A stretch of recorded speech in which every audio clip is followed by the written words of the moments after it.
Hey guys, tonight the first topic we explore reveals a haunting truth about the past. The way women's emotions, fears, and mental health were once misunderstood, misdiagnosed, and even punished. From ancient medicine to Victorian asylums, from so-called hysteria to dangerous remedies, we're about to walk through centuries of treatments, both bizarre and heartbreaking, that were once considered normal. So before you get comfortable, take a moment to like the video and subscribe. But only if you genuinely enjoy what I do here. And let me know in the comments where you're tuning in from and what time it is for you. It's always fascinating to see who's joining us from around the world. Now, dim the lights, maybe turn on a fan for that soft background hum, and let's ease into tonight's journey together. Let's begin our journey in ancient Greece, land of philosophers, myths, and oddly specific medical theories. Picture this. You're a woman in 400 BCE, and for weeks now, you've been feeling off.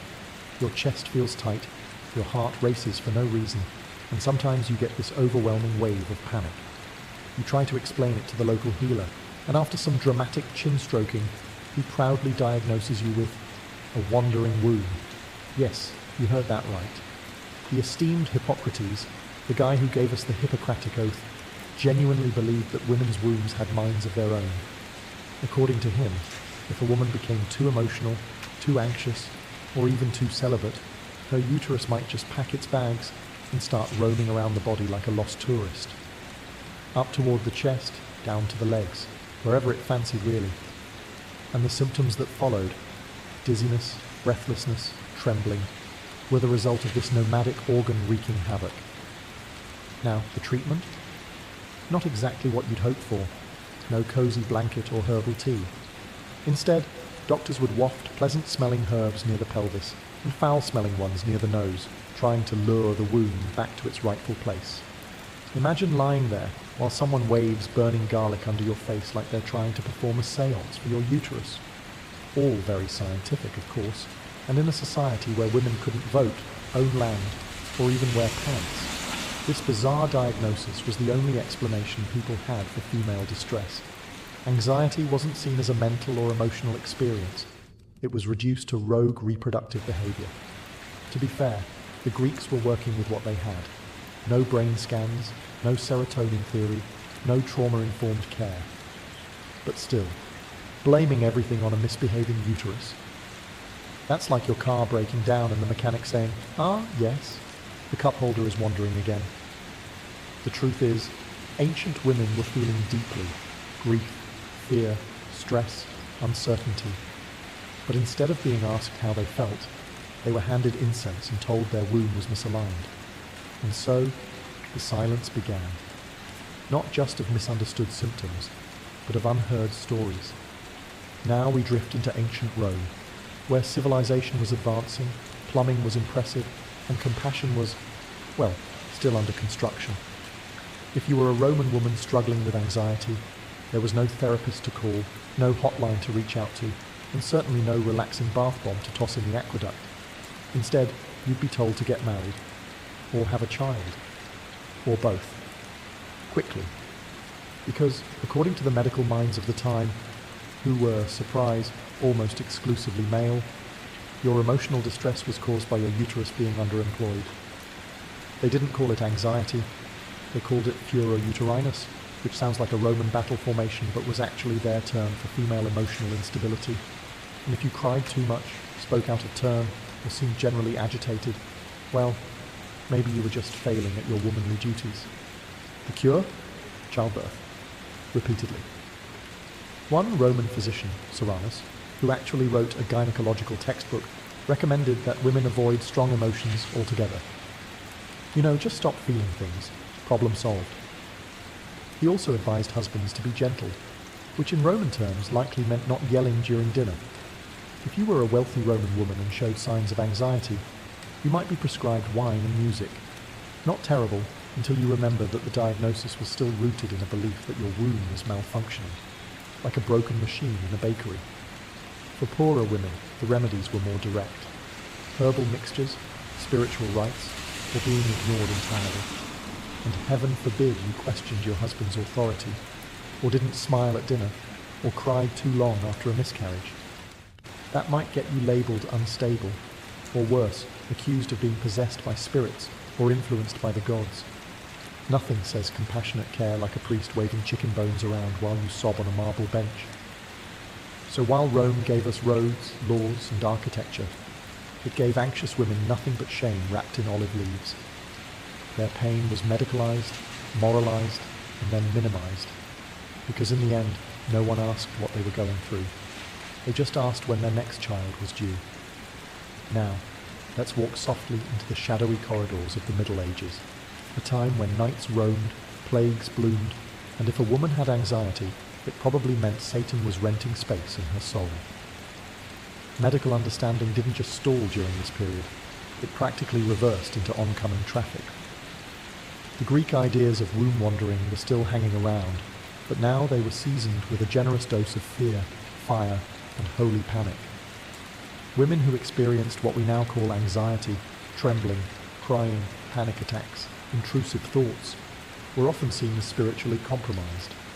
Because clearly, if your hands shook or you wept at night, it wasn't trauma, it was demons. The church dominated the landscape of healing, and that healing often came in the form of exorcisms, public humiliation, or, if things escalated, a bonfire with your name on it. If a woman admitted to hearing voices, or simply seemed off, she could be accused of witchcraft. Herbal remedies, suspicious, knowledge of the stars, satanic, crying too much, clearly a gateway to evil. In this era, anxiety wasn't just misunderstood, it was feared. And fear in the wrong woman's body could get her locked in a convent, dunked in a river, or tried in a courtroom where the evidence included she looked weird during Mass. There were also monasteries and infirmaries where nuns attempted to care for women with mental distress. But without any true understanding of the mind, treatment usually meant long prayers, isolation, and fasting. Because nothing soothes the soul like low blood sugar and total silence. And let's not forget the diagnostic tools of the day. If your anxiety caused you to faint or tremble, someone might press a cross to your forehead and see if you flinched. If you did, well, say goodbye to your goats and prepare to meet the village torchbearer. It's tragic, really. These women weren't witches or sinners or hostels for demonic spirits. They were people in pain.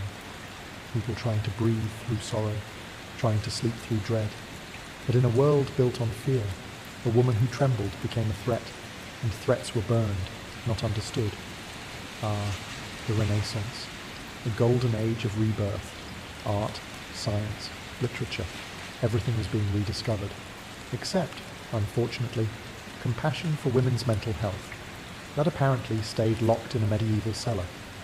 While Michelangelo was chiseling David and Da Vinci was sketching helicopters, doctors were still trying to figure out why women had feelings. And surprise, the leading theory was still the same tired villain, the uterus. Though ancient texts resurfaced, they were often filtered through newer, more refined interpretations, which is a fancy way of saying they still blamed women's emotions on being too female. Anxious? That's because you're not married. Panicking? You need to conceive. Depressed? Time for a good leeching. Yes, leeches. Or, if you were lucky, cupping, bleeding, or a hot poultice to your abdomen. Doctors truly believed the body needed to be balanced, and for women, that meant draining them until their soul quieted down, or at least until they fainted and stopped talking. And the remedies didn't end there.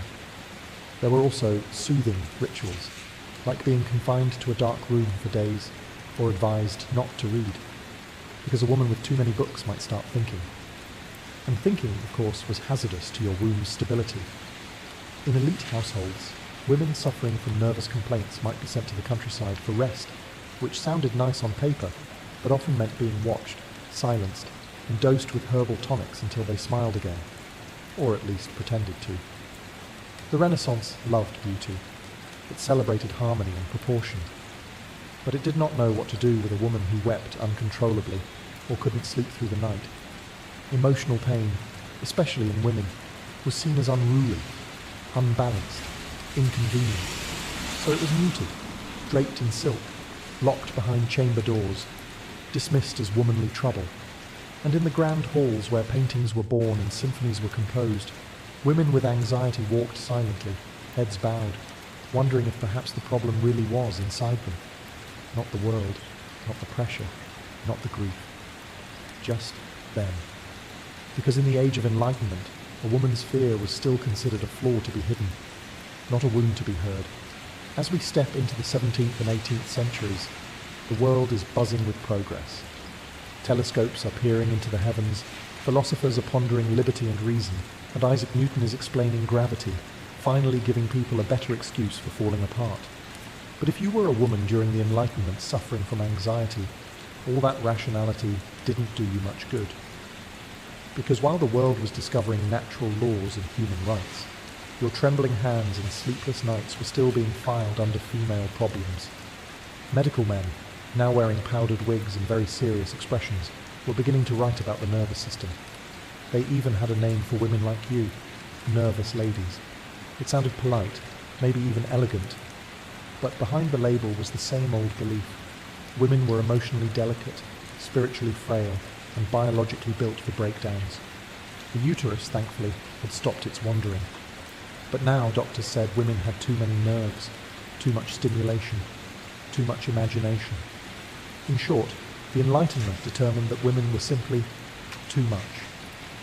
If you cried often, or became overwhelmed, or had panic attacks, you might be prescribed rest, warm baths, mild walks, or, everyone's favourite, laudanum. A lovely little cocktail of alcohol and opium, laudanum could quiet your anxiety, your pain, and possibly your pulse, but at least you weren't complaining anymore. For wealthier women, there were nervous retreats, where you'd be waited on by servants while being gently discouraged from reading, thinking, or discussing anything upsetting, such as your own emotions. Poorer women didn't have the luxury of sedation. They simply endured.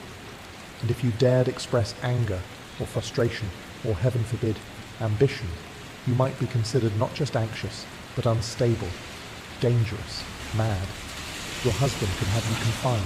No trial, no explanation, just a signature and silence. This was the Enlightenment. Reason for men, sedation for women. Public discourse for philosophers, private despair for housewives. Logic built libraries, fear locked doors. So as the world basked in the light of discovery, women with anxiety sat quietly in the shadows, medicated, misunderstood, and told that their pain was just a passing flutter of nerves. Nothing to worry about. Just breathe. And don't think too hard. Now we drift into the 19th century, the Victorian age, where everything looks elegant on the surface. Corsets are tight, manners are tighter, and emotional expression, especially for women, is considered downright indecent. Anxiety hasn't disappeared. It's just been rebranded. Welcome to the age of the rest cure, developed by Dr. Silas Weir Mitchell, a man with a fine moustache and questionable empathy. The rest cure was prescribed to women suffering from what was still broadly labelled as nervous disorders. You felt anxious, exhausted, depressed. The solution? Lie in bed for weeks or months.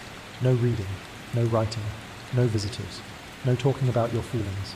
Just a plush room, heavy curtains, boiled milk, and the slowly creeping sensation that you might be losing your mind, which ironically you probably were, thanks to the treatment.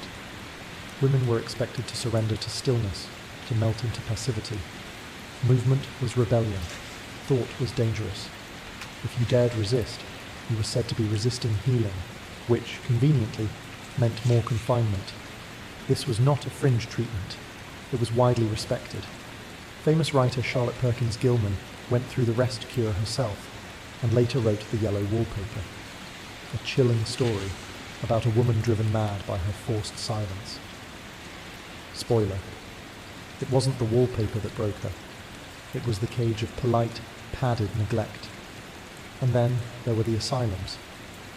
If your anxiety didn't respond to milk and mandatory napping, you might find yourself behind the stone walls of a sanatorium.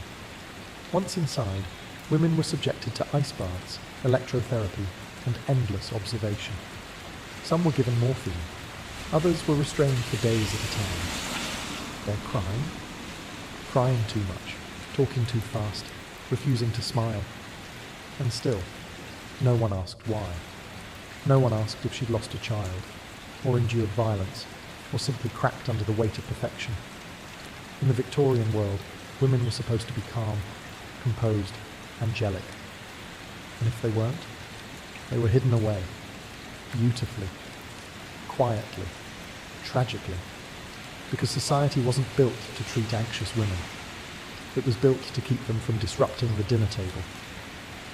Welcome to the early 1900s, where corsets were loosening, the industrial age was humming, and a man named Sigmund Freud had taken up the peculiar hobby of blaming almost everything on your childhood, or your father. Freud, the father of psychoanalysis, offered a revolutionary idea. Maybe women weren't suffering from demons or defective wombs. Maybe it was their minds, their unconscious, their repressed desires, their unresolved issues. Now, that should have been a turning point, a moment of progress. And in a way, it was. Instead of dunking anxious women in cold water or feeding them opium, doctors now invited them to lie on a couch and talk. Revolutionary, right? But before we uncork the champagne, let's talk about how they were expected to talk.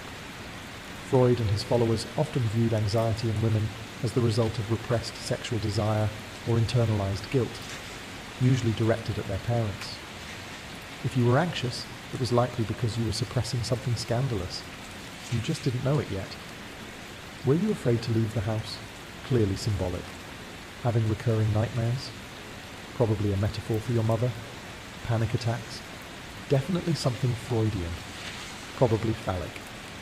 And while this new method of treatment was less physically violent, it still came with its own subtle form of blame. The problem was inside you. Not your circumstances, not the trauma, not the stifling expectations placed on your shoulders. You just needed to unpack it. And if you didn't get better, maybe you weren't trying hard enough. Maybe you were resisting the truth. Psychoanalysis spread like wildfire among the intellectual elite. In smoky Viennese rooms, doctors scribbled notes while women whispered about their dreams and fears, still trying to be taken seriously, still trying to be heard. It was progress, yes, but fragile progress. Because even though the cages had been traded for couches, women's anxiety was still being interpreted through a male lens, often reduced to libido, longing, or lingering daddy issues. And so, the question remained. Could a woman ever simply be anxious without being seen as broken? Or would every tremble, every tear, every silent scream be pinned to a theory instead of a truth? It's the 1950s now. The war is over, the lawn is trimmed, and your casserole is expected to be on the table by 6. You're a woman in suburbia, polished nails, bright smile, pearls around your neck, and your anxiety? Well, darling, that's not something we talk about.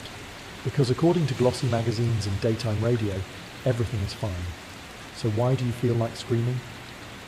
Enter Mother's Little Helper, the nickname for a small pill with a big promise, calmness.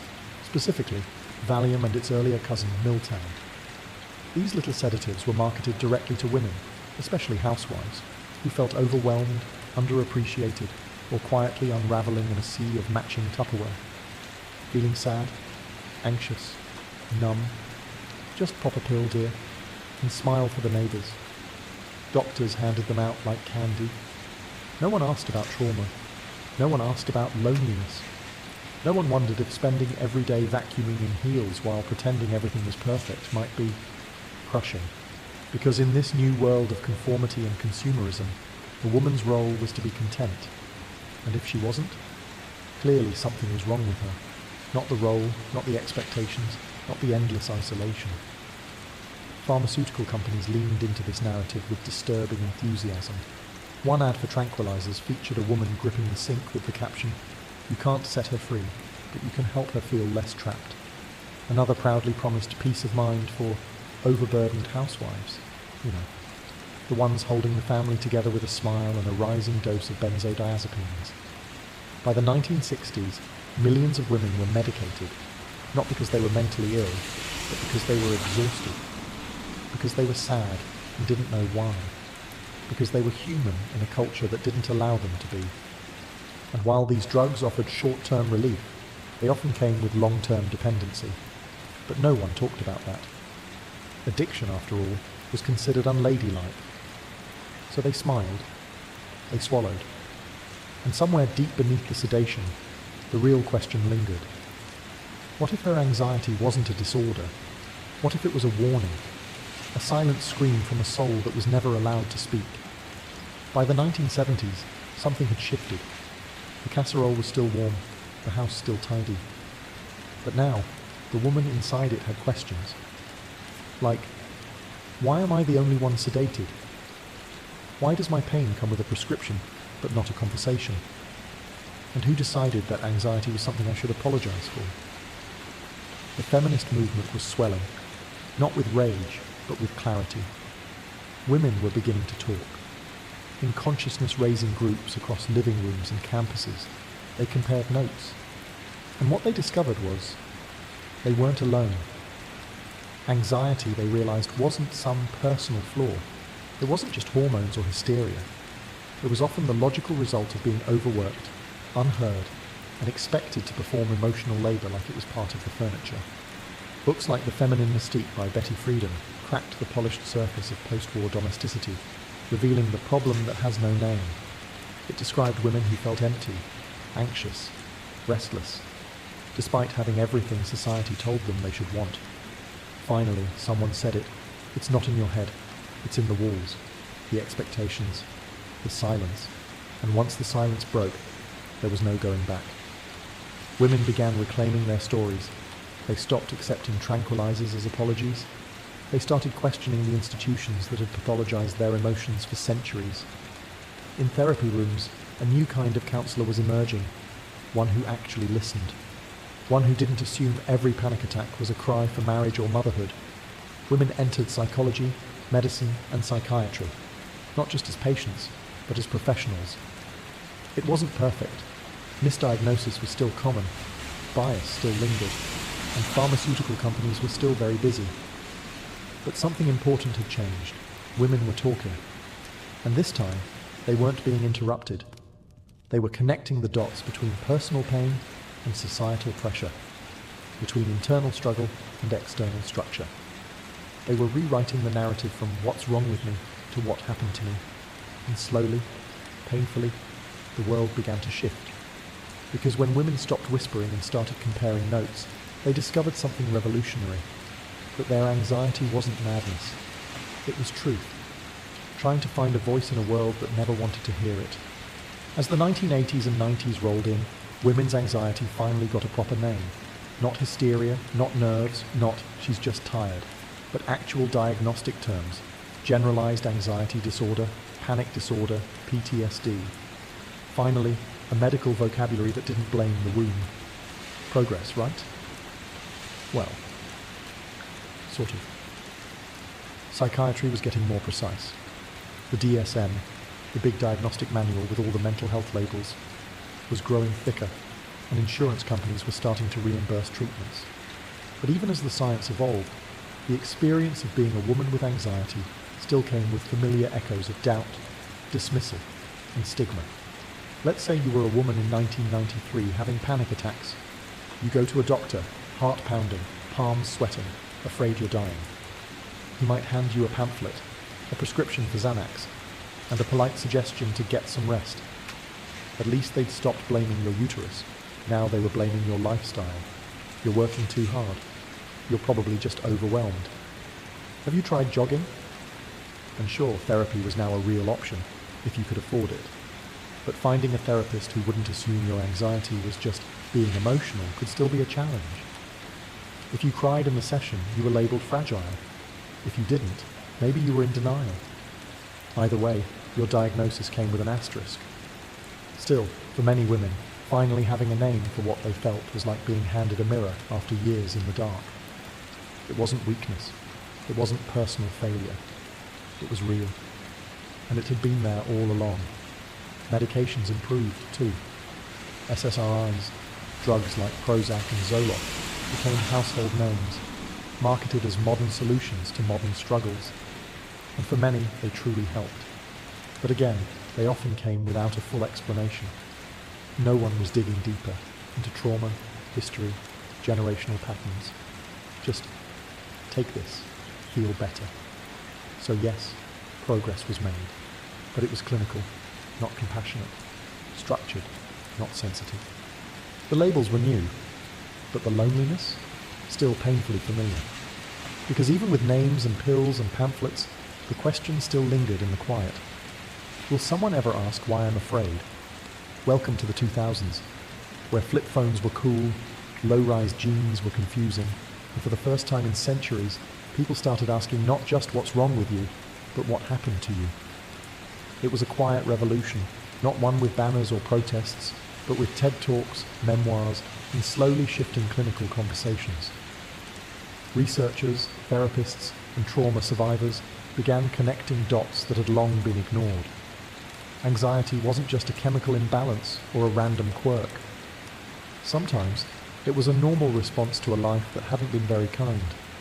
And suddenly, 3 words entered the spotlight: trauma-informed care. Instead of treating anxiety like an individual defect, this approach asked bigger questions. What experiences shaped your nervous system?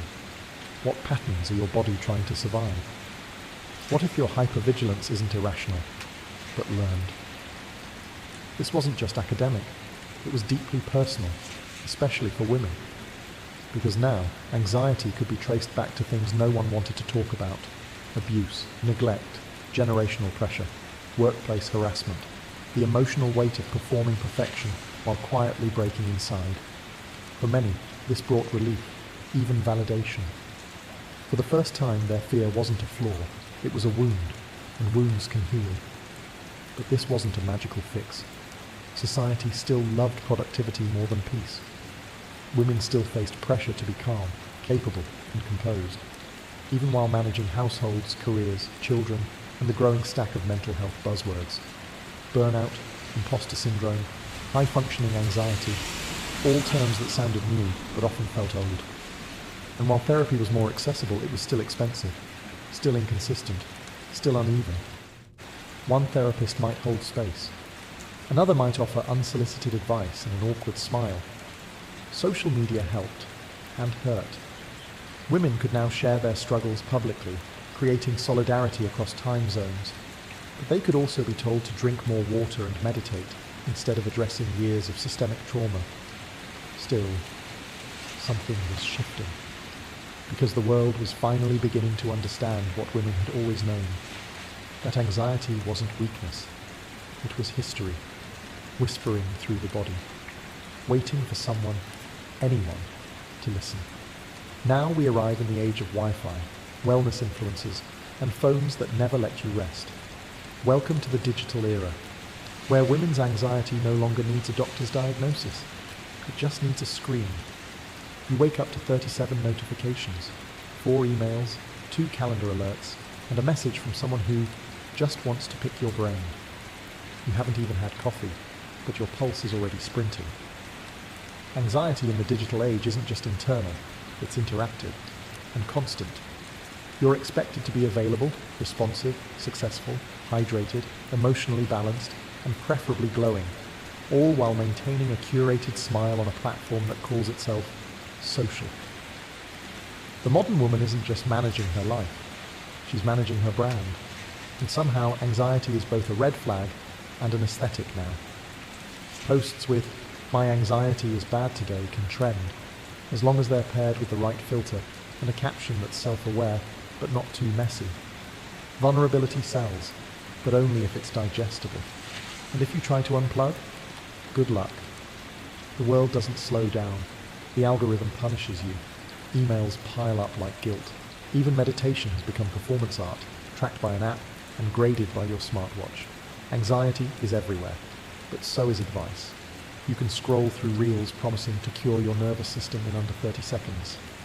Breathwork, matcha, journaling, tapping, all great tools until they become just another checkbox in your already overfilled day. And through it all, the root of women's anxiety remains surprisingly consistent. Pressure. The pressure to be liked, to be successful, to be informed, responsive, healthy, thin, ethical, kind, efficient, creative, funny, but not too funny. And don't forget to reply to your boss, your best friend, and that mum group chat that somehow never sleeps. It's no wonder your chest feels tight. Because in the age of being on 24/7, rest feels radical. Silence feels suspicious. And peace? That's a full-time job on its own. But here's the quiet truth. Your anxiety isn't a glitch. It's a signal that your nervous system wasn't designed for this much noise. After centuries of being silenced, sedated, shamed, and scrolled into exhaustion, something unexpected is happening. Women are slowing down. Not because the world has eased its grip. It hasn't.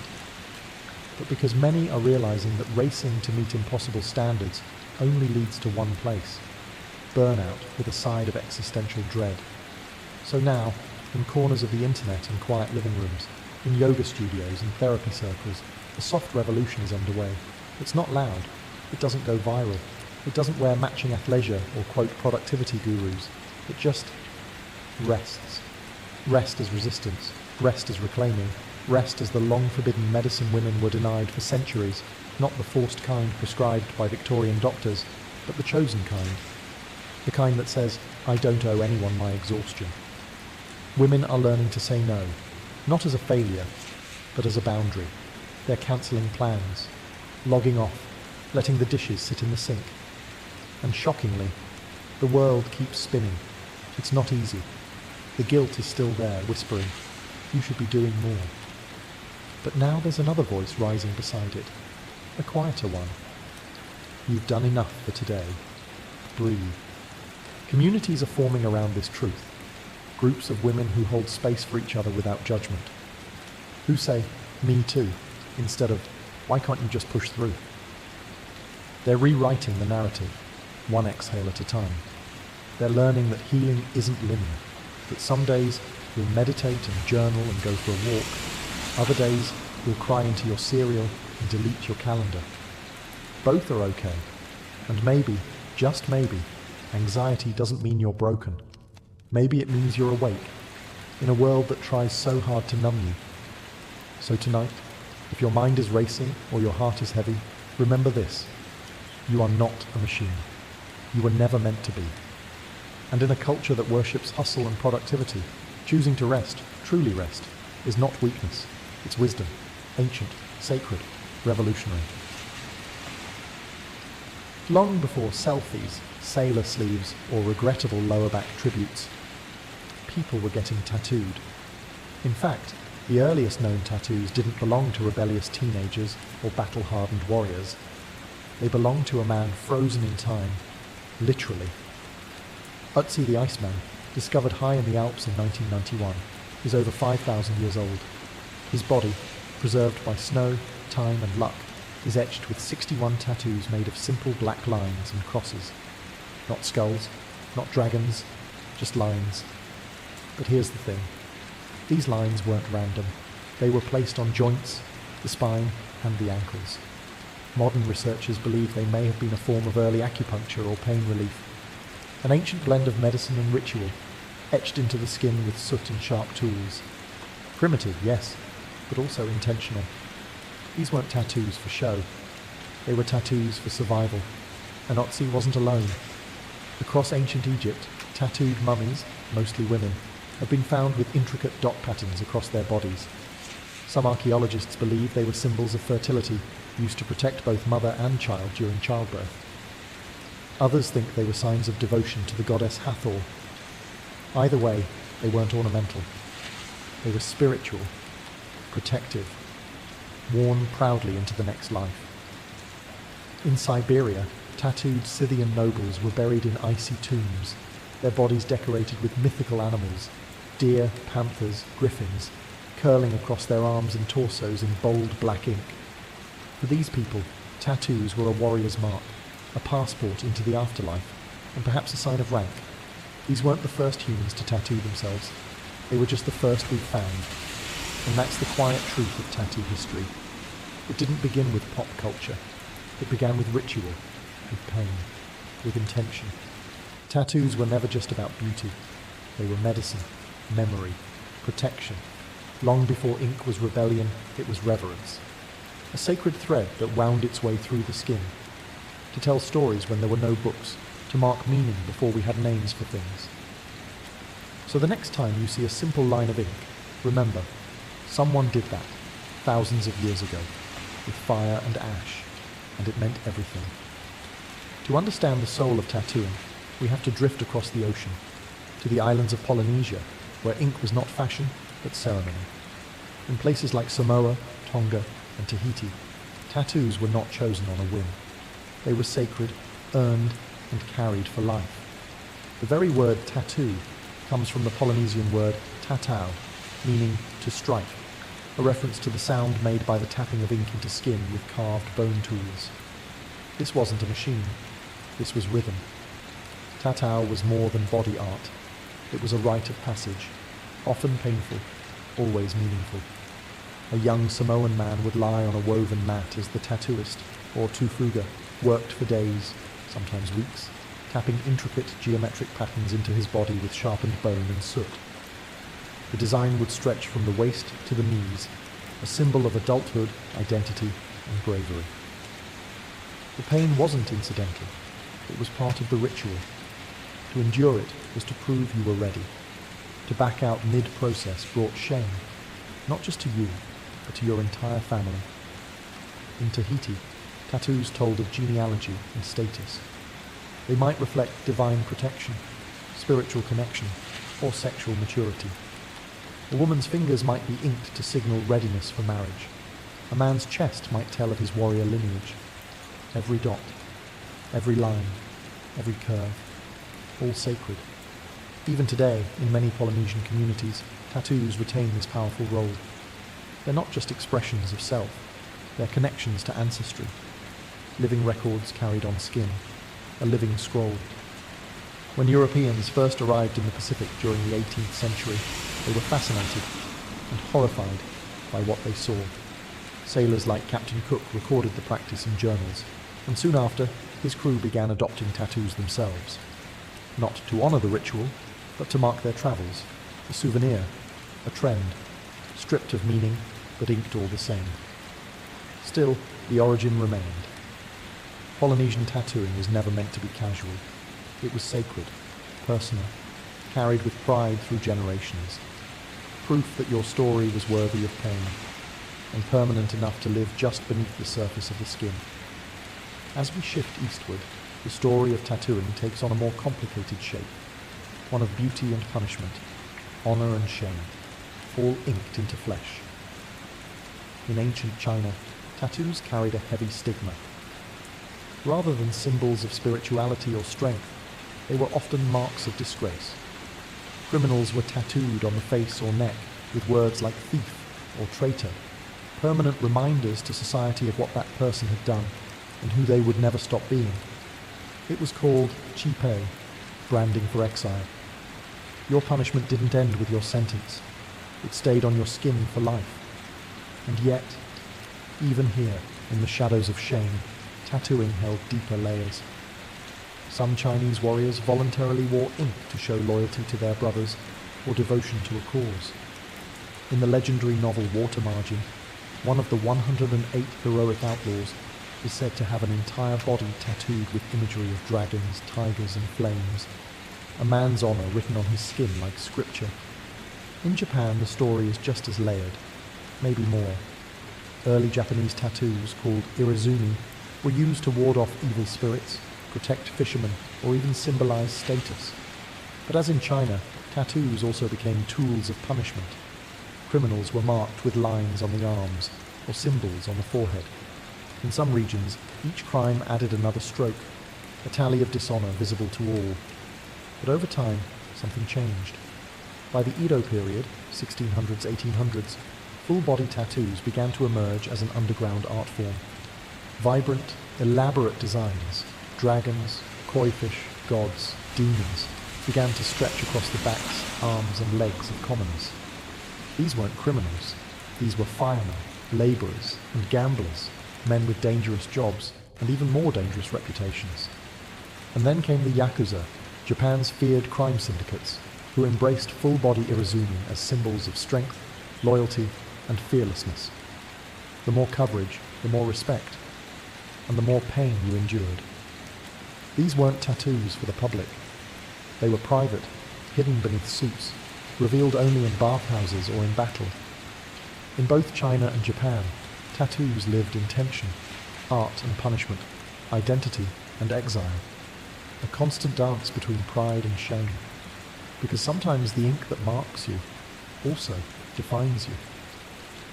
In ancient Europe, tattoos walked a thin line between power and punishment, depending entirely on who held the needle and who bore the mark.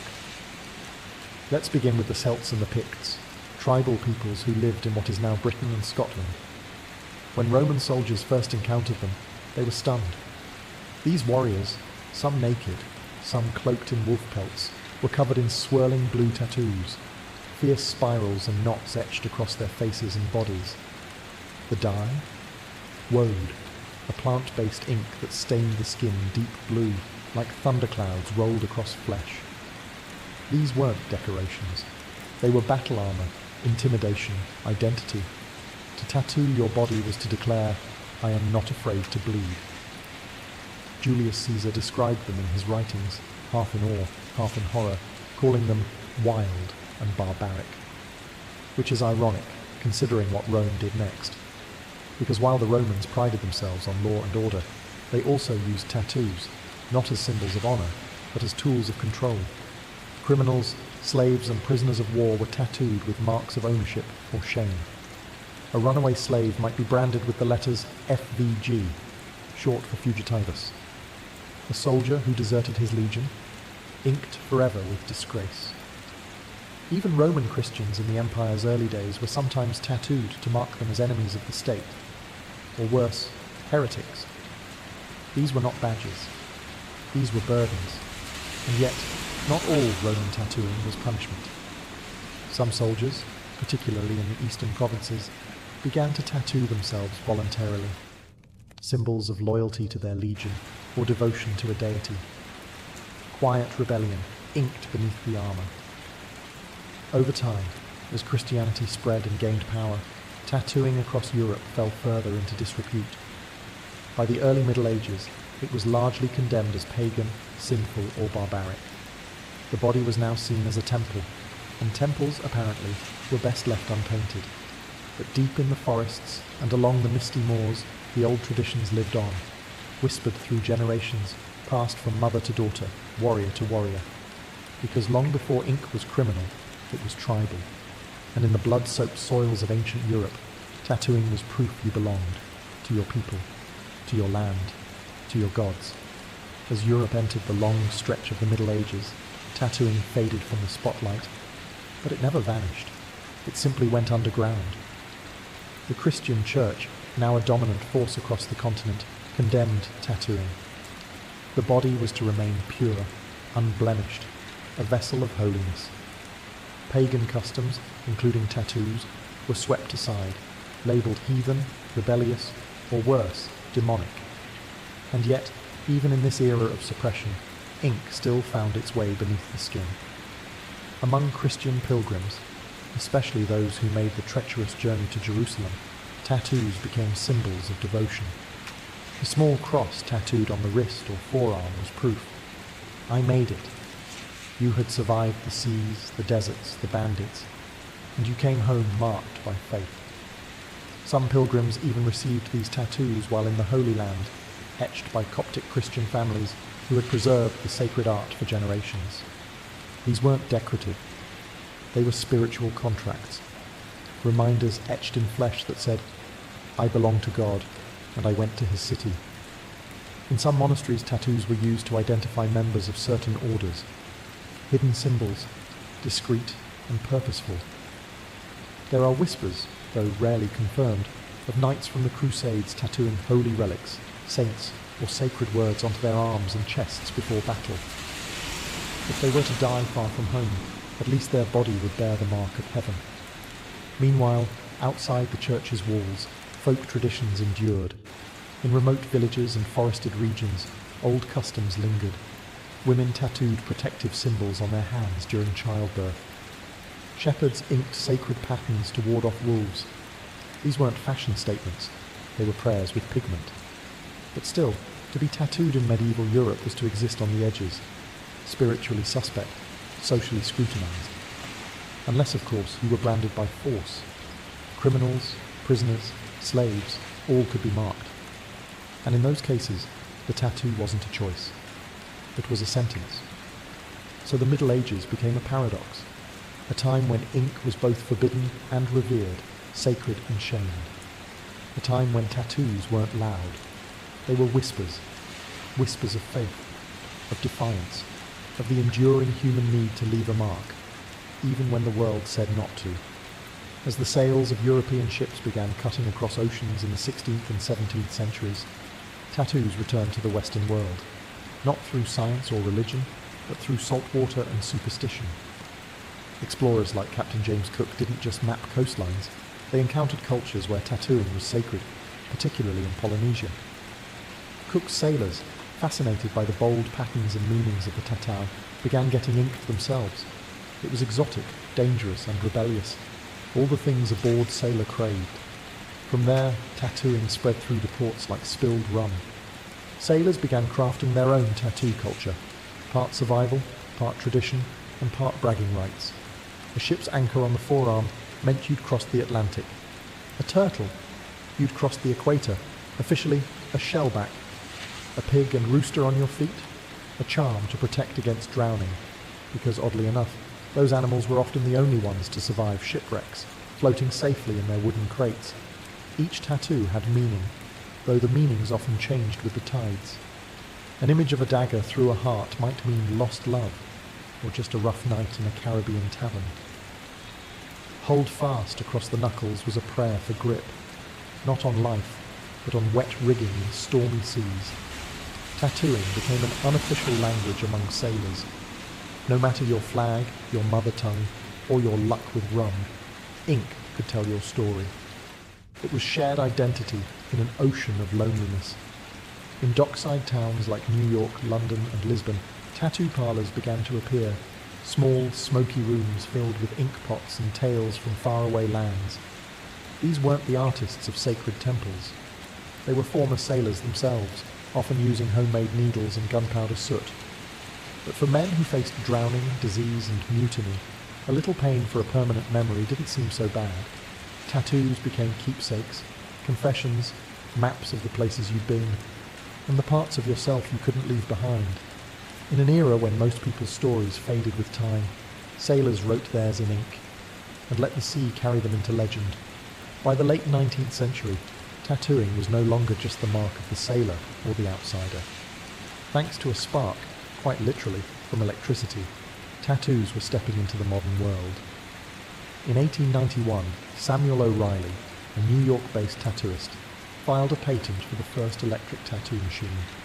Inspired by Thomas Edison's electric pen, O'Reilly's device allowed for faster, more precise work, and with far less blood. Suddenly, tattoos could be done in hours instead of days. Pain was still part of the package, but now the process felt less like surgery and more like art. And with this came a new era, the tattoo as performance. Circus sideshows and dime museums began to feature tattooed men and women as curiosities. There was Captain George Constantinus, the tattooed Greek prince, whose entire body was covered in intricate Eastern designs. And Nora Hildebrandt, one of America's first tattooed ladies, whose ink was matched only by the dramatic, and likely fabricated, tale of her captivity and forced tattooing by a savage tribe. These performers weren't just oddities, they were living exhibitions. Their bodies became walking stories, drawing crowds and challenging Victorian ideas of propriety, especially when a woman removed her sleeves and revealed a serpent curled around her shoulder. Yet, tattoos remained taboo among respectable society. If you had ink, it meant something. You'd been to war, to sea, to jail, or you'd run away with the circus. And yet, behind closed doors, the elite were quietly getting tattooed too. It's said that both King Edward VII and his son, the future George V, had tattoos, one with a Jerusalem cross, the other with a dragon etched in Japan. Aristocrats in Europe and even some American high society figures began to explore the novelty of body art. Discreetly, privately, always with plausible deniability. Tattoo parlours flourished in port cities, but now they began appearing in urban centres too. small studios tucked between barbershops and billiard halls. And while most artists were still men, women were beginning to enter the craft, needle in hand. The ink was spreading. No longer just a mark of rebellion, it was becoming a medium for memory, identity, or simply the thrill of wearing something no one could take away. As the 20th century marched forward with skyscrapers, revolutions and wars, tattoos continued their quiet evolution, but not always in the light. Behind prison walls, in locked cells and concrete yards, a new language of ink was being written, not on paper, but on skin. These weren't polished studio tattoos, they were handmade, raw, created with contraband needles, guitar strings, melted plastic, and ink brewed from soot and toothpaste. Painful? Absolutely. Precise? Rarely. Meaningful? Always. In prisons across the world, from Russia's gulags to American penitentiaries, tattoos became a secret code. Every image told a story. Every placement carried weight. A spider web on the elbow, time served. A teardrop near the eye, a life taken, or a life lost. 5 dots on the hand, 4 corners and 1 in the center, meant I am surrounded. In Soviet prisons, tattooing became a detailed system of status and survival. A cathedral inked across the chest could signal years behind bars. Each dome, a sentence, stars on the shoulders, a high-ranking inmate, not to be disrespected, but faking a rank through ink, that could get you killed. These tattoos weren't just decoration, they were armor, a resume, a warning, a prayer. In the United States, prison tattoos carried similar weight. Gang affiliations, racial lines, territorial claims, and personal losses. The tattoo gun was often a shared tool, the ink passed between inmates like contraband communion. For many, their first tattoo wasn't a choice. It was a rite of passage. But even outside the walls, these prison-born styles began to leak into the wider world. Artists, especially in urban areas, began incorporating the stark, bold lines of prison art into their own work. What started as survival behind bars became a style, replicated in shops, immortalized in movies, and echoed in street culture. Still, the stigma clung. A visible tattoo, especially one on the hands, neck, or face, often meant closed doors, judgment, suspicion. The ink might fade, but the assumptions remained. Yet for the ones who wore them, those marks weren't shame. They were stories of survival, of time endured, of identity carved in silence. Because sometimes, when no one listens, the skin speaks. By the dawn of the 21st century, tattoos had undergone their greatest transformation yet. From ancient rite to outlaw code to something else entirely, a canvas for the self. What was once hidden under sleeves or spoken in hushed judgment was now proudly displayed on runways, in boardrooms, and across social feeds. From baristas to CEOs, kindergarten teachers to veterans, ink was no longer a symbol of rebellion. It had become a declaration of identity. The rise of tattoo studios mirrored this shift. No longer backroom shops with flickering neon signs, many became sanctuaries of expression, clean, curated, and often more like art galleries than the gritty dens of old. Tattoo artists became celebrities in their own right, with portfolios, waitlists, and fans who flew across countries just to sit in their chair. Styles exploded. Watercolor tattoos, fine-line minimalism, realism so sharp it looked like photographs, sacred geometry, cultural revival, portraits of pets, loved ones, even entire life stories inked spine to spine. Technology helped. Machines became quieter, needles finer, ink safer, healing faster. But beneath the aesthetics, the old reasons remained. People still came for the same things they always had: memory, mourning, power, rebirth. Some tattoos marked milestones, a birth, a death, a beginning. Others covered scars, both visible and hidden. Some people tattooed themselves after escaping abusive relationships. Some honored ancestors. Some wrote their survival in symbols they couldn't speak aloud. And yes, some just really liked frogs with cowboy hats. There's room for that too. Across the globe, indigenous tattoo practices began to resurface with pride.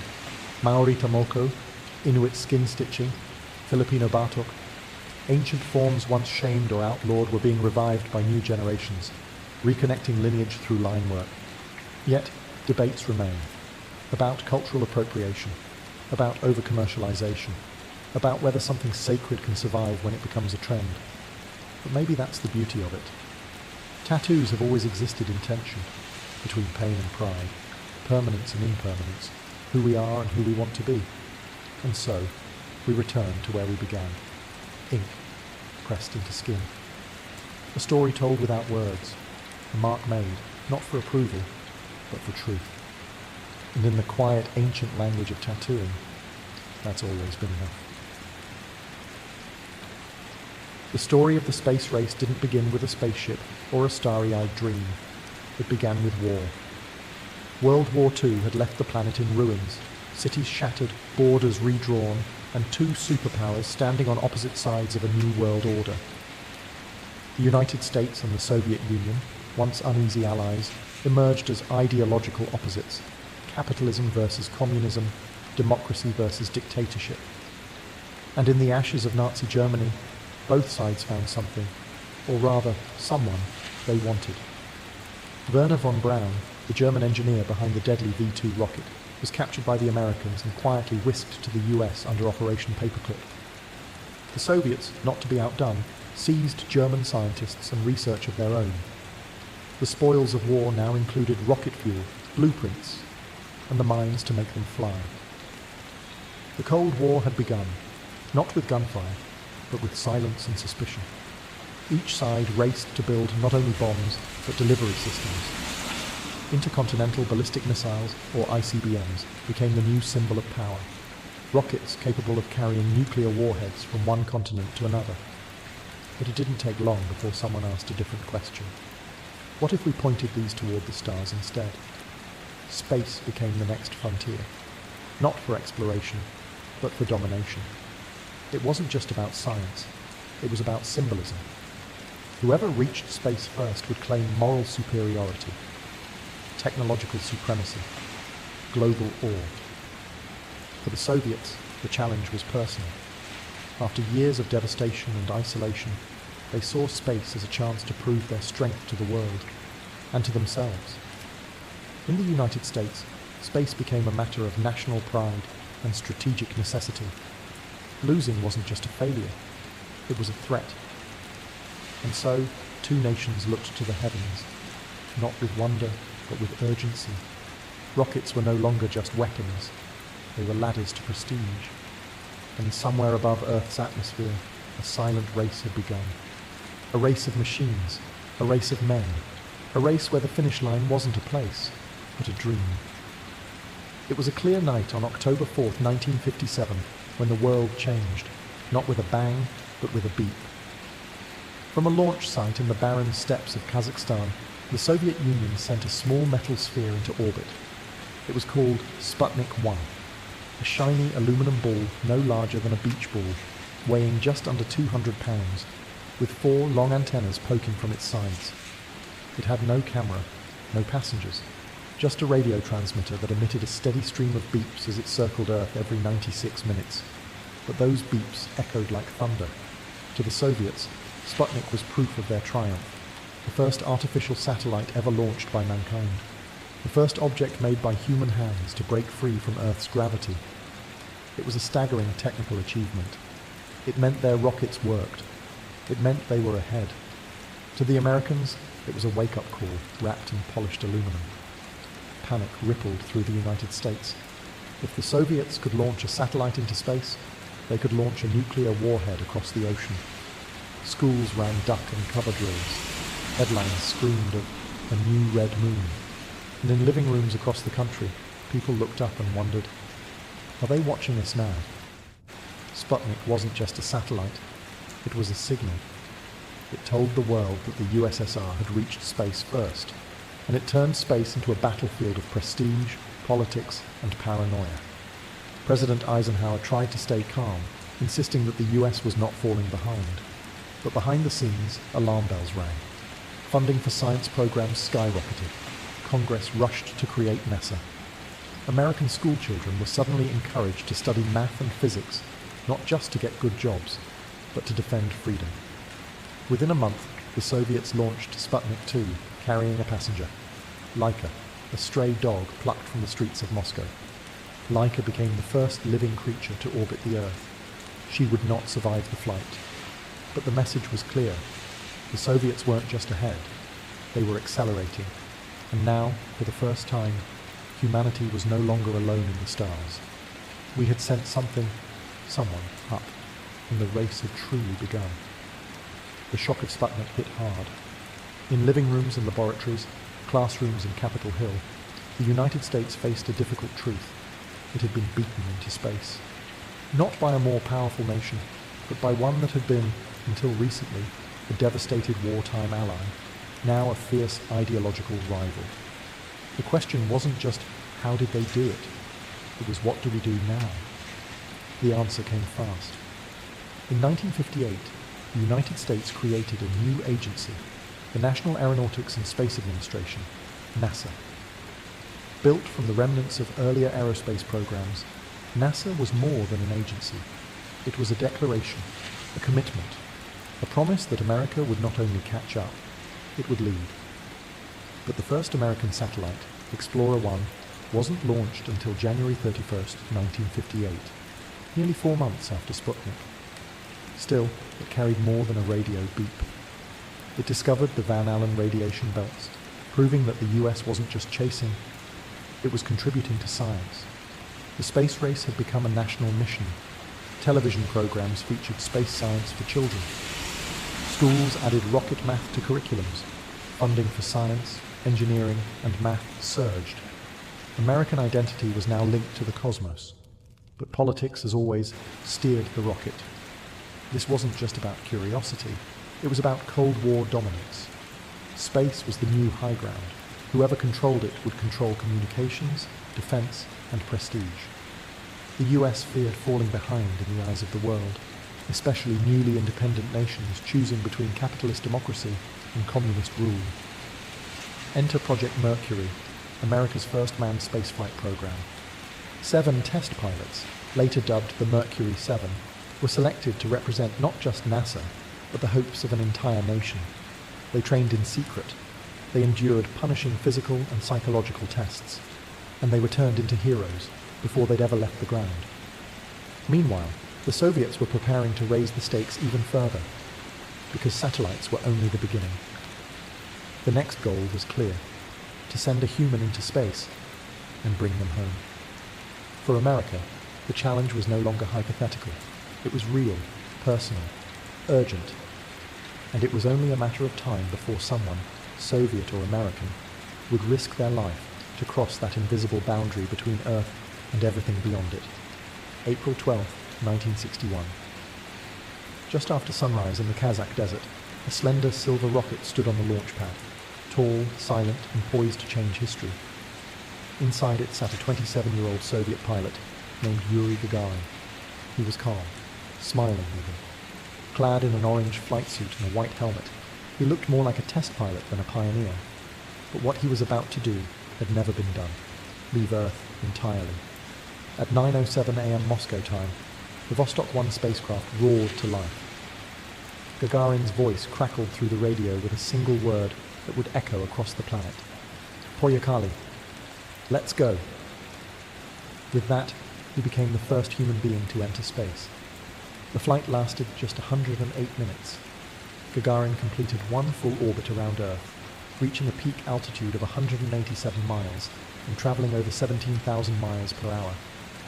He looked down and saw our planet from above, the blue curve of Earth, the blackness of space, and no borders. He later described what he saw with simple wonder. The Earth is blue. How beautiful. It is amazing. But make no mistake, this was not just a moment of human achievement. It was a geopolitical earthquake. The Soviets had done it first. Again. After Sputnik, after Laika, they had now sent a man into space and returned him safely. Gagarin didn't just orbit Earth. He orbited every front page on the planet. The Soviets paraded him like a champion, a symbol of socialist superiority and scientific might. The United States, stunned once more, scrambled to respond. President Kennedy, only a few months into his presidency, now faced the pressure to match and surpass the Soviet triumph. Yuri Gagarin returned to Earth a hero, landing in a field and startling a farmer and her daughter before calmly explaining he had come from space. He never flew in space again, but his name was etched into history.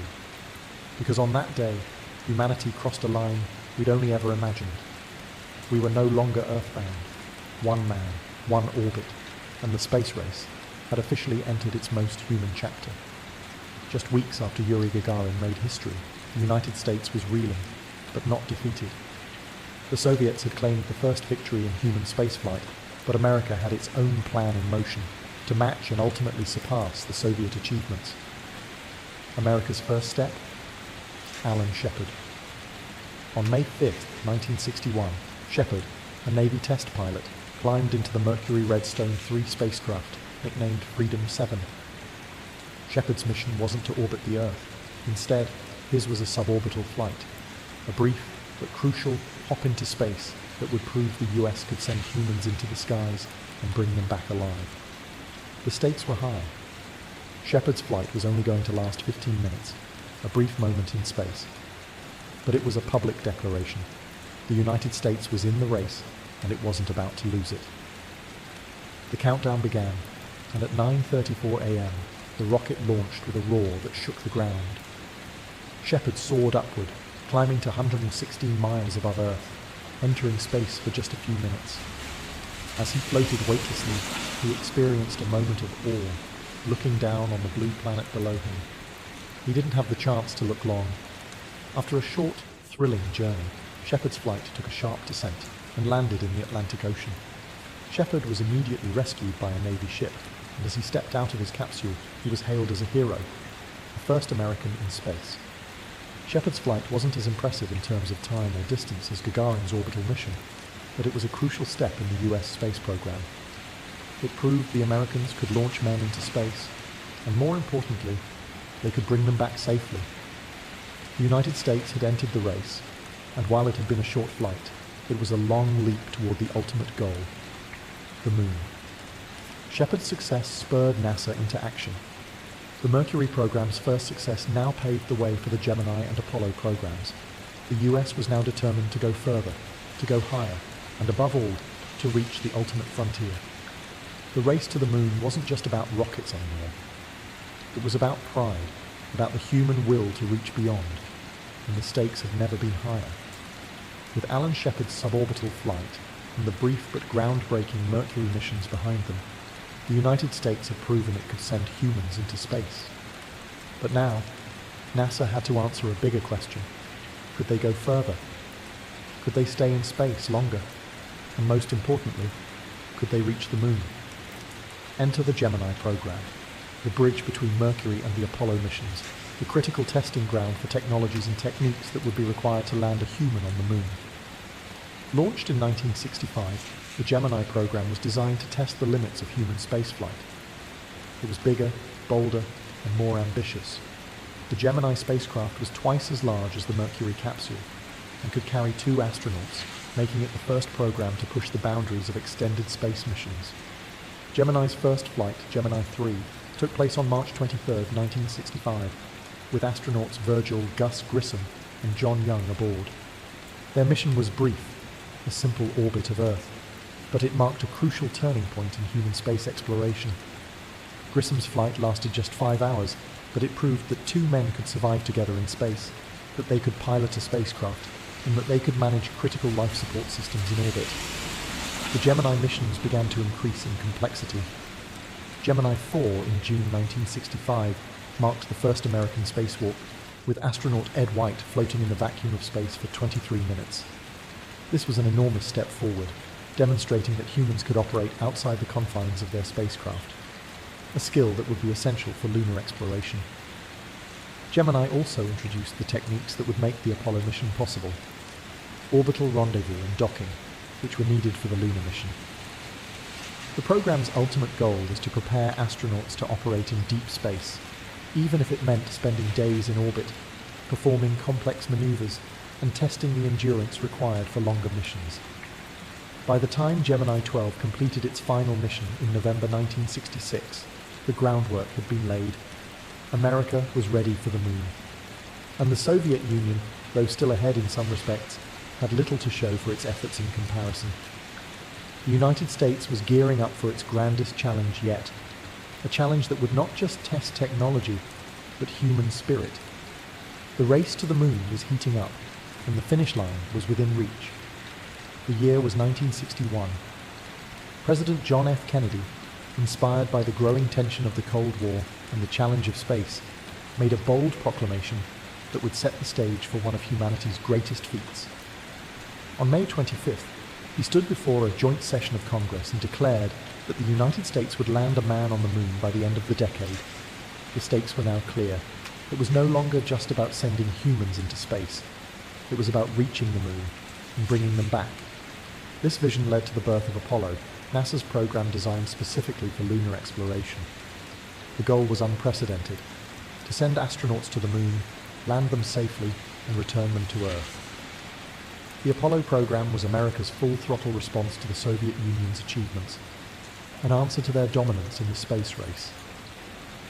The first step was Apollo 1, a mission tragically marred by a fire on January 27, 1967, that claimed the lives of astronauts Gus Grissom, Ed White, and Roger B. Chaffee during a pre-launch test. The fire was a devastating setback, but it also spurred an overhaul of NASA's safety protocols and equipment. The Apollo program pressed on, with new determination and innovation, learning from the loss of those brave men. In 1968, Apollo 8 became the first mission to send astronauts into lunar orbit. As the crew, Frank Borman, Jim Lovell, and William Anders circled the moon, they became the first humans to see the far side of the moon with their own eyes. The sight of Earth rising above the lunar surface from the spacecraft's window was an image that captured the world's imagination and marked a milestone in human exploration. But the ultimate goal still lay ahead. The world watched as NASA prepared for Apollo 11, the mission that would make Kennedy's dream a reality. Tensions between the US and USSR were palpable, but the United States was determined to reach the moon first. On July 20th, 1969, Neil Armstrong and Buzz Aldrin made history. As Armstrong descended from the lunar module and stepped onto the surface of the moon, he famously declared, "That's one small step for man, one giant leap for mankind." The United States had done it. The moon was no longer just a point in the sky. It was a place where humans had stood, a new world conquered. The space race had been won, but humanity's journey beyond Earth was just beginning. On July 20th, 1969, America had done the unthinkable. It had landed a man on the moon. The Apollo 11 mission had fulfilled President Kennedy's promise, and Neil Armstrong's first step onto the lunar surface echoed as both a national victory and a global triumph for humanity. But the space race wasn't over. After the glory of Apollo 11, the question now became, what comes next? For NASA, the immediate task was to complete the Apollo program. With 5 more successful moon landings between 1969 and 1972, astronauts explored different parts of the lunar surface, conducting experiments and collecting rock samples that would offer clues to the moon's history. Each mission reinforced the US position as the undisputed leader in space exploration. But while Apollo was successful, it came at an immense cost, both financially and in terms of human lives. The program had consumed resources and attention, and by the early 1970s, political support for further lunar missions began to wane. The Cold War was still intensifying, but the urgency to outdo the Soviet Union in space was fading. As a result, the Apollo program was abruptly cut short after Apollo 17 in 1972. The immediate focus of space exploration shifted. The Skylab program, launched in 1973, was America's first space station, where astronauts lived and worked for extended periods, conducting experiments in microgravity. Skylab demonstrated the viability of humans living in space for extended periods, laying the groundwork for future space stations and deep space missions. Meanwhile, the Soviet Union, despite its initial successes, began to slow its space efforts. Although it had succeeded in sending the first human into space, the USSR never managed to land on the moon. The race was won, but the Soviets continued with unmanned missions to explore Venus and Mars, and even launched their own space station program, Salyut, which eventually led to Mir, a massive orbital research station that became a symbol of Soviet scientific ambition in space. But it was the space shuttle program that would define the next era of space exploration. Launched in 1981, the shuttle was designed to be reusable, allowing for multiple missions with the same spacecraft. The shuttle era promised greater accessibility to space, enabling regular cargo and crew missions to low Earth orbit, and eventually the construction of the International Space Station.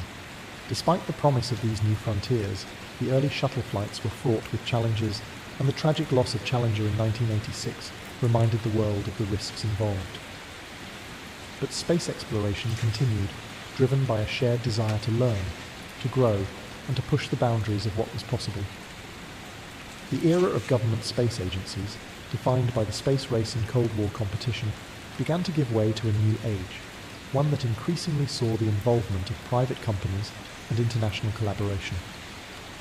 The end of the Cold War had shifted the focus away from rivalry, but space exploration remained as captivating as ever.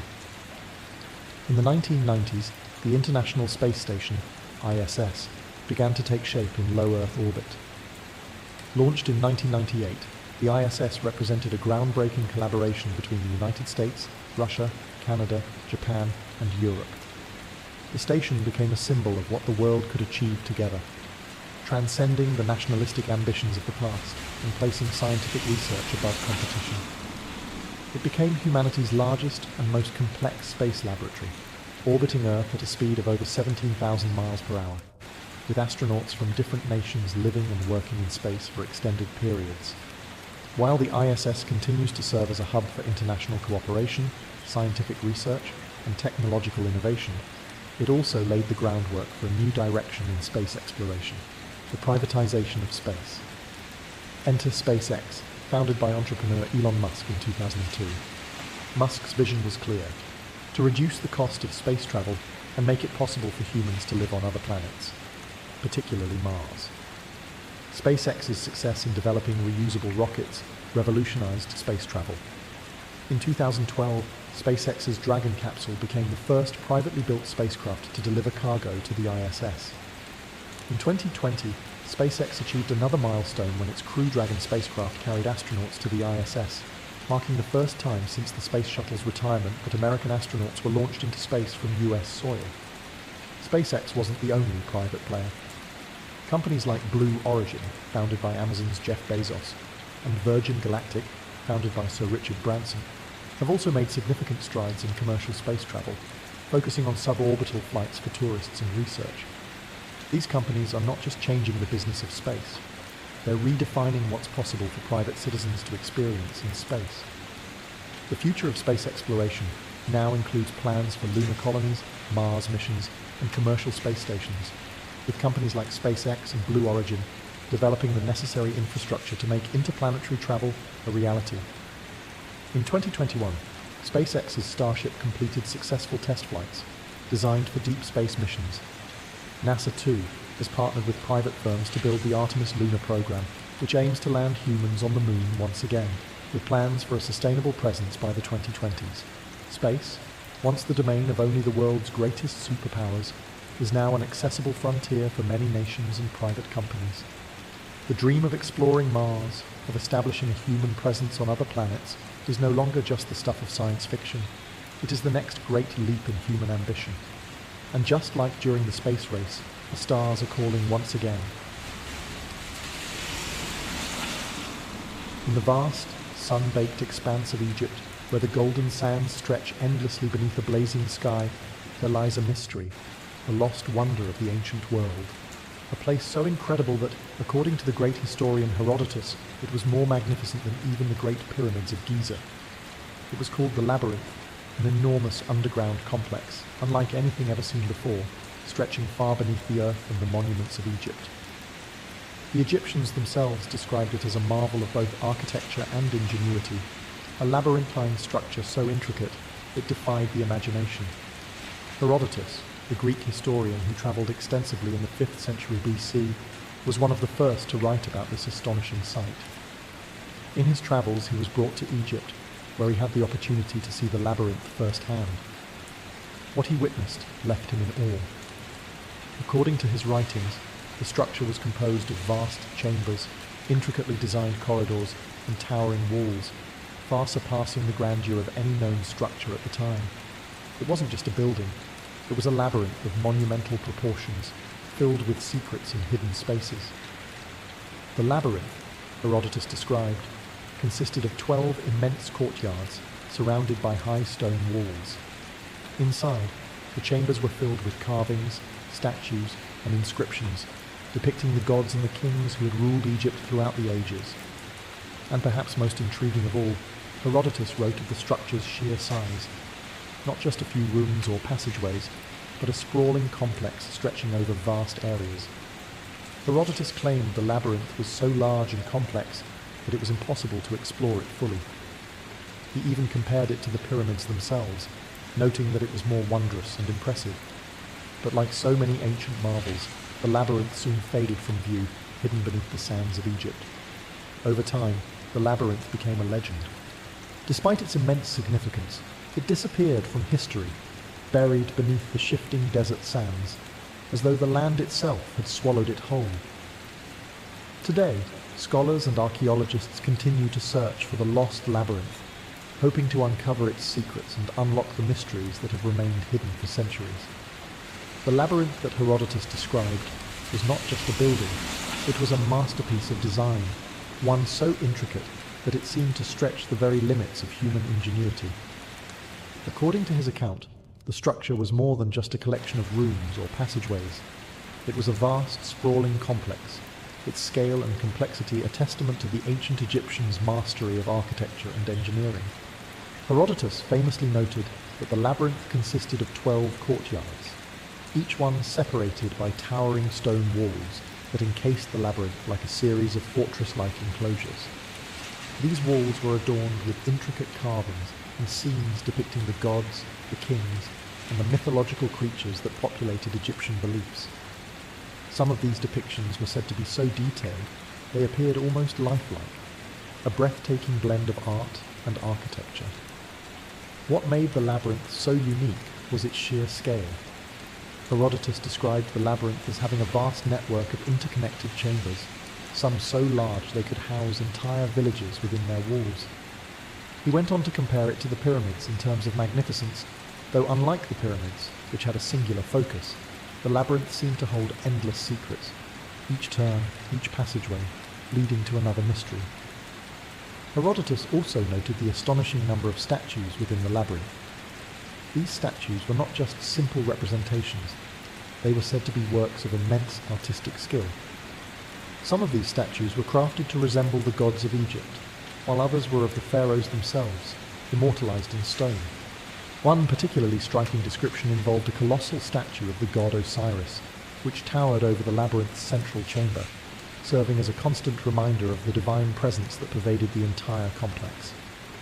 Perhaps the most fascinating aspect of Herodotus's account was his description of the labyrinth's layout. The rooms and passageways were not just haphazardly arranged. They were designed to confuse, to create a sense of mystery, a true labyrinth in every sense of the word. Herodotus said it was impossible to explore the entire structure in a single visit. It was too vast, too intricate. He ended his description with an air of awe, noting that the labyrinth was a permanent wonder, one that would stand for millennia, or so it seemed at the time. But despite the grandeur of Herodotus's account, the labyrinth was lost to history, hidden beneath the sands of Egypt, a mystery waiting to be rediscovered. The legend of the lost labyrinth has haunted historians, archaeologists, and treasure hunters for centuries.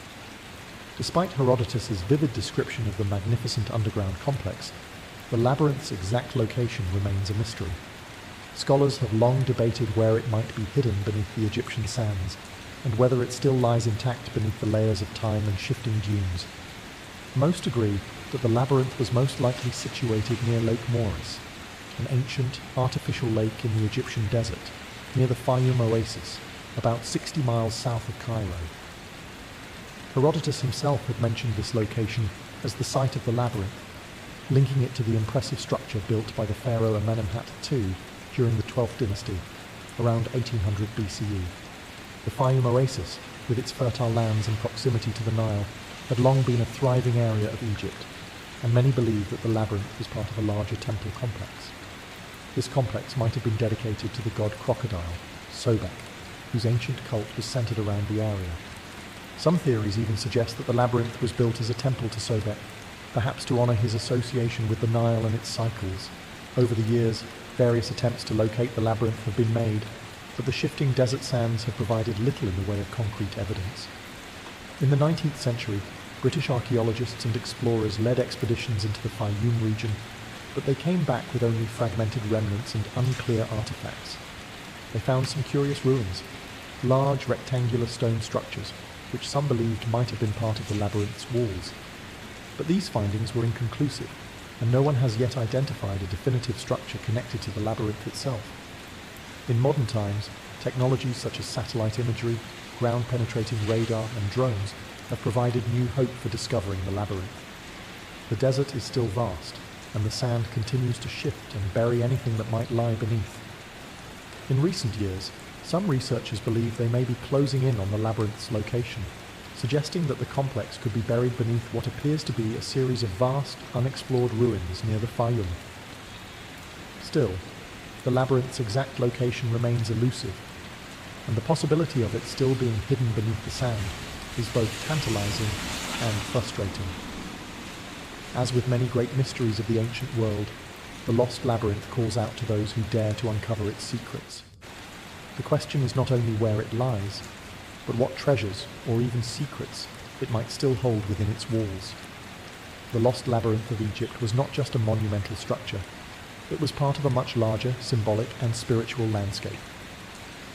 To understand the significance of the labyrinth, one must consider its relationship to Egypt's other great wonders, particularly the pyramids, which have long been considered the pinnacle of ancient Egyptian architectural achievement. The Great Pyramid of Giza, built for the pharaoh Khufu, stands as a testament to Egypt's power and the complexity of their religious and architectural systems.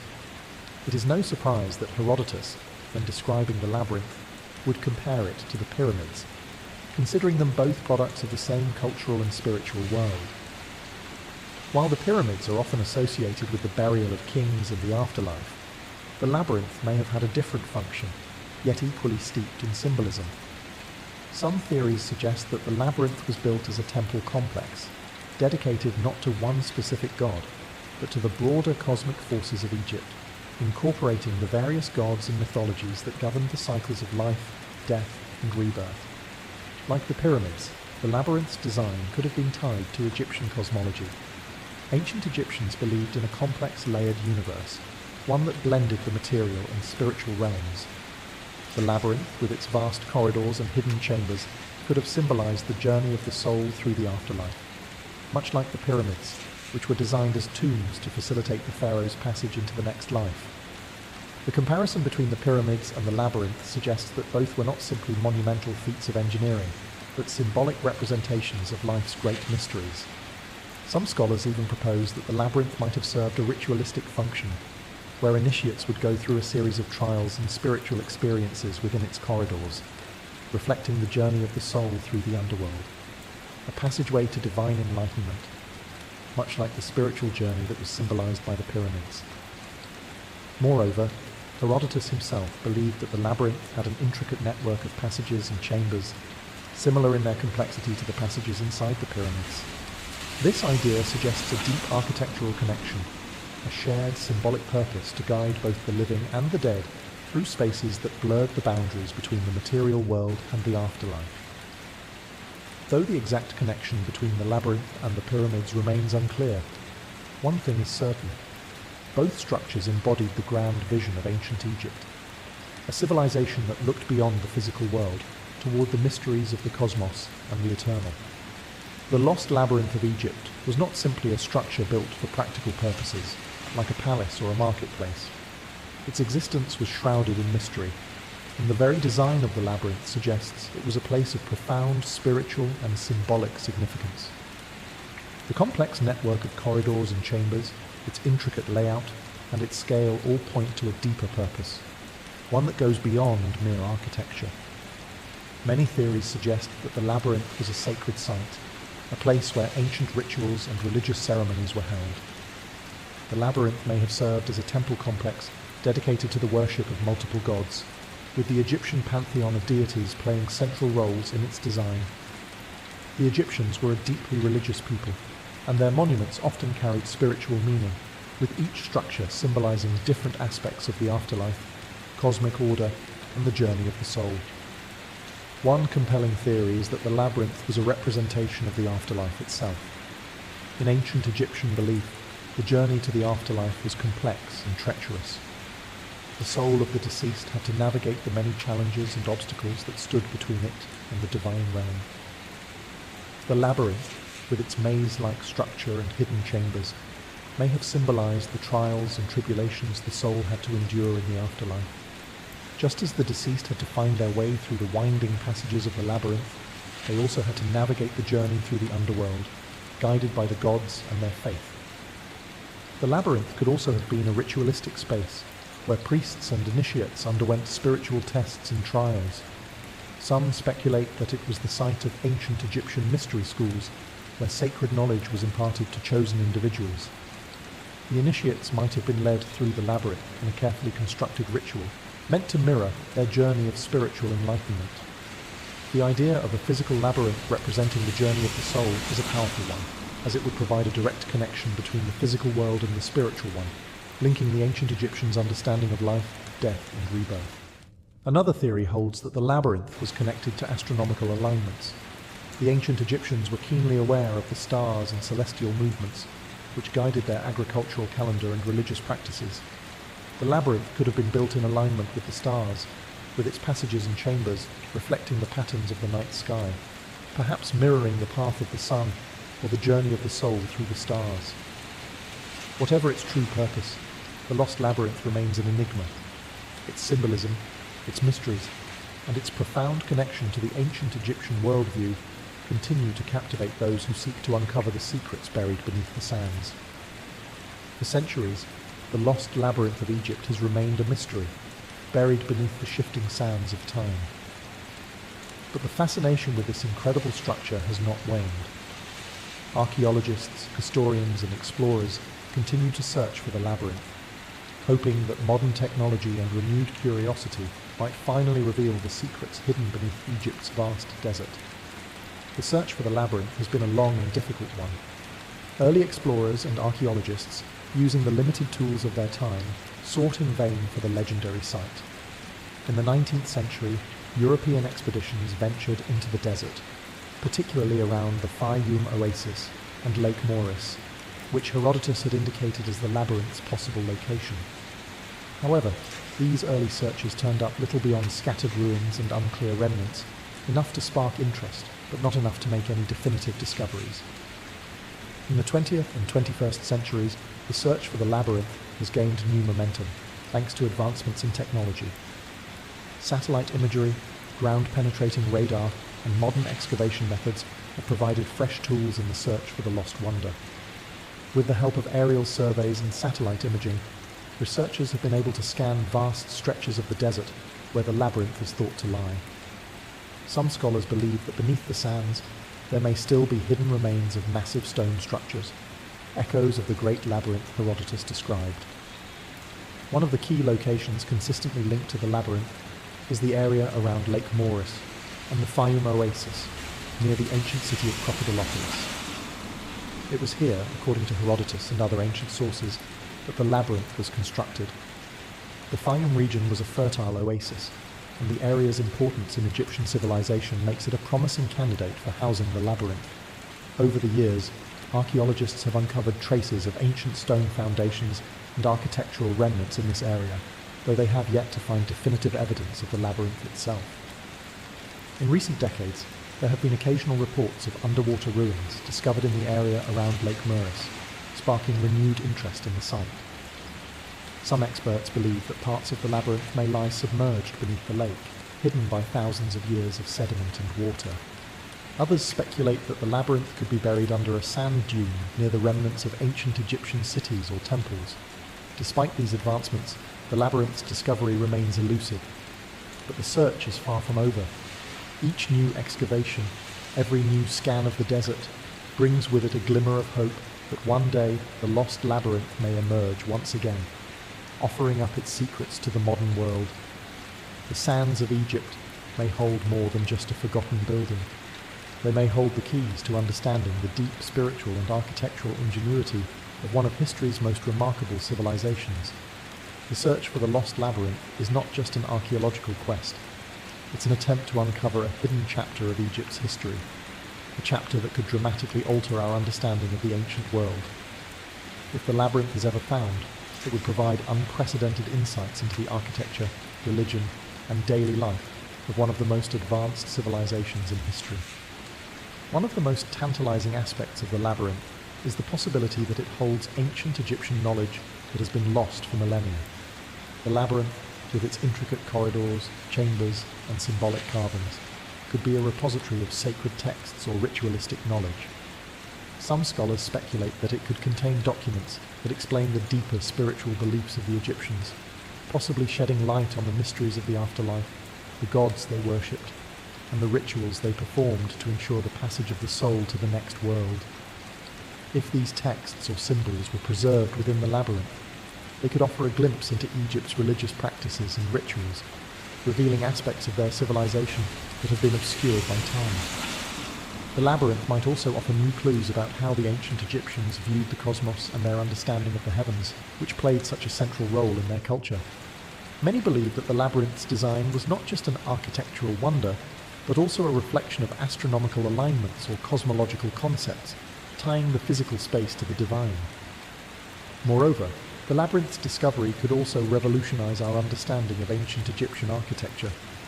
The sheer size and complexity of the structure, as described by Herodotus, suggests that it was built with advanced engineering techniques that might have influenced later architectural marvels.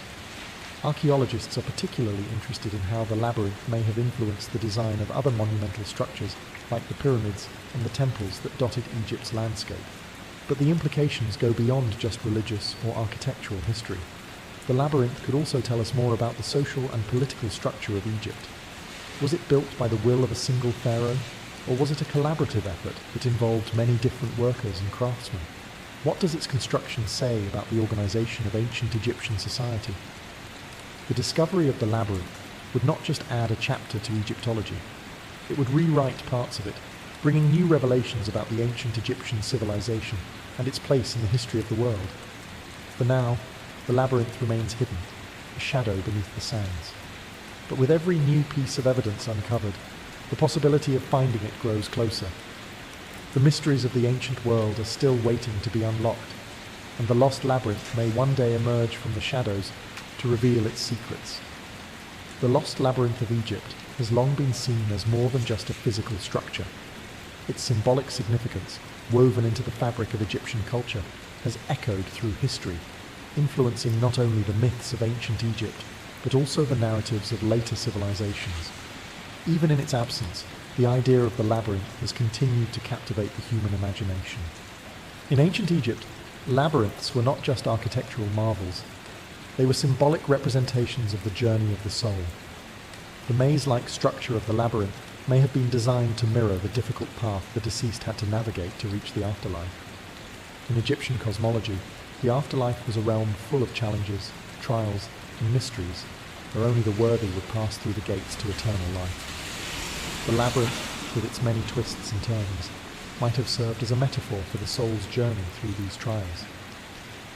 The labyrinth's role in Egyptian culture was perhaps linked to the worship of Sobek, the crocodile god, whose temples were often placed in the Fayum region.